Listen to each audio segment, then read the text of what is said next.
Alexis Ness can come anywhere soon into the Blue Lock rivals, yes, I'm honestly hoping for it. So, let's dive into the topic at hand. We all know that Charles is coming soon, and it's pretty much guaranteed that he's going to be here this week with a 99% certainty. But there's another player I want to talk about who might just be coming along right after Charles, Alexis Ness. He's another pure passer, and honestly, I can't help but think that he's going to be added to the game not long after Charles. The way things are shaping up, it makes sense. We've seen Charles in the spotlight already, and with his passing abilities, I think he's going to fit really well into the game.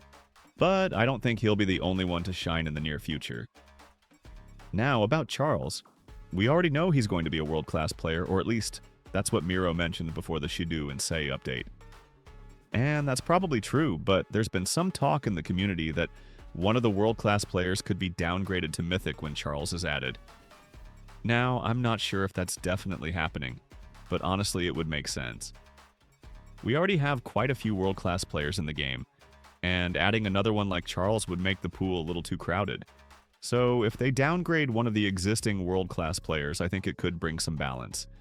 But while I personally think Charles fits the world-class level, I also feel that for the sake of balance, he could actually be a better fit for Mythic.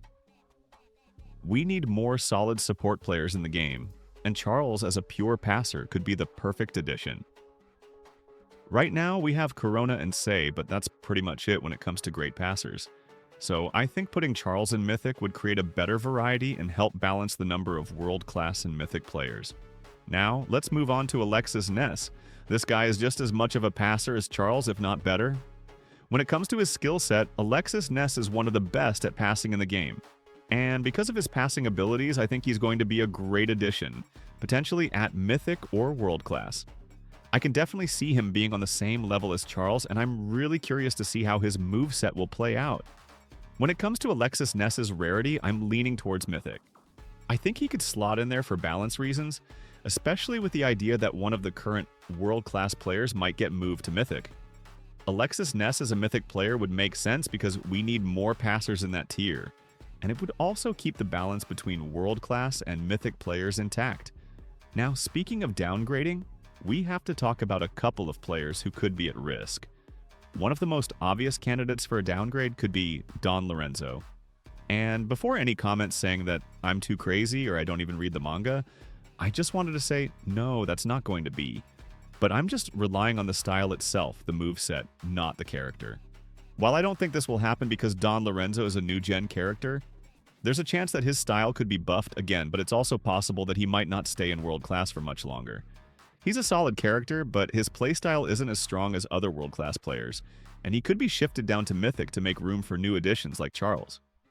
But the big thing is, as I said, he is a new-gen, so devs will not touch him. The other possible candidate for a downgrade is NEL Isagi. I know this sounds crazy, but hear me out. In the manga, Isagi is one of the best players, but in the game, he's not as strong as the others. When you compare him to players like Kaiser, Sei, and even Nel Nagi, his performance doesn't really measure up. His moves are balanced, but nothing stands out. So, while it might be a controversial opinion, I think there's a chance he could get moved to Mythic. That way, the world-class tier wouldn't be overcrowded, and we'd have a better balance of characters. I know some people will disagree with me on this, but I think it could help balance the game better. And it's not that Isagi is a bad character, he's still good, just not as good as some of the other top-tier players in the game.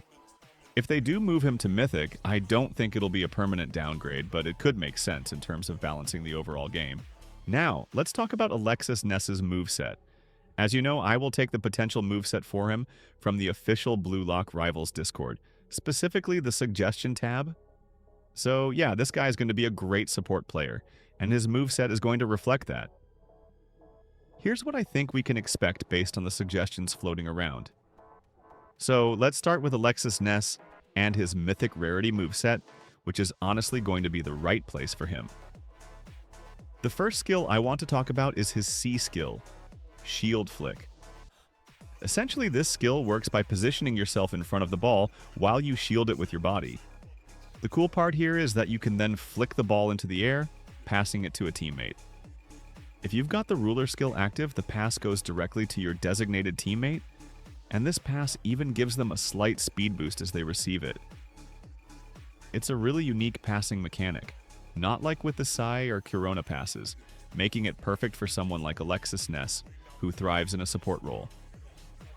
Moving on to V-Skill rules, this one is about designating a teammate as your ruler, like Kaiser and Alexis Ness.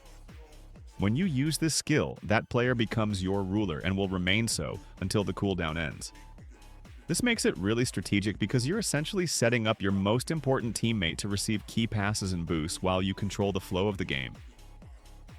It adds another layer of depth to how you manage your team on the field, ensuring that you're always ready to deliver the perfect pass when your ruler is in the right spot. Then there's V-Skill, after using Obsession on someone. Skyborn Daisy Cutter. This one is definitely a game changer. What's great about it is that it's a pass that can only go to your ruler, making the connection even more powerful. The way this pass works is by starting low and gradually rising in the air. It's a unique way to get the ball to your teammate, and once they have it, they get a 5-second boost where they won't lose stamina. This gives them the chance to make an immediate impact without worrying about being slowed down by the opposing team. Now let's talk about Awakening, the beating heart of Bastard München, which is canon, by the way. This Awakening brings out Alexis Ness's true power, and I think it's going to make him an even more dominant force on the field. I mean, like an actual support. First up, we've got C-Skill, Illusionary Cross. It's going to be a cutscene move, and with this, Alexis Ness can pass to a random player, the closest player to the goal, or of course, his ruler. The best part is that whoever receives the pass gets a 5-second speed boost, which is huge. It adds a lot of unpredictability to the game, especially since you don't know exactly who's going to get the ball, and it'll really keep the opponents guessing. Next, there's V-Skill, Topspin Pass. This one is pretty straightforward but really effective. It's a pass that goes either to the closest player to the goal or to your ruler, and it's got this crazy amount of topspin. When the pass reaches your teammate, they get a massive shot speed boost, which makes it the perfect setup for a high-powered shot on goal. The topspin makes the pass more difficult for the opponents to intercept, adding to its effectiveness. Or the devs can even add that it is going to be an instant goal when Alexis Ness is going to pass with a cutscene. Finally, we have Flow, Magician Flow, which is really the cherry on top. This flow ability is all about boosting your passing strength, cutting down on the cooldown of your dribbles, and reducing speed loss while holding the ball. It turns Alexis Ness into a true playmaker, and with these abilities combined, he'll be able to control the flow of the game and keep the ball moving at all times. It's a fantastic setup for anyone who's looking to play a support role, but also have the ability to execute some serious game-changing passes.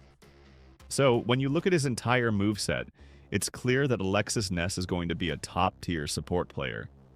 Whether he's delivering those clutch passes or creating opportunities for his teammates, he's got all the tools to make a huge impact. His balance of passing, positioning, and strategic support will make him an invaluable asset to any team. And honestly, I can't wait to see how he performs in action. So, that's a breakdown of Alexis Ness and his potential moveset. What do you think? Do you agree with this take on his mythic rarity, or do you have a different opinion on how his skills should play out? Let me know your thoughts in the comments below. And of course, don't forget to like the video and subscribe if you want to stay updated on more Soccer Zero content. The community is growing, and I can't wait to bring you even more in-depth breakdowns as we get closer to the game's release. Thanks for watching, and I'll catch you in the next one. Stay tuned.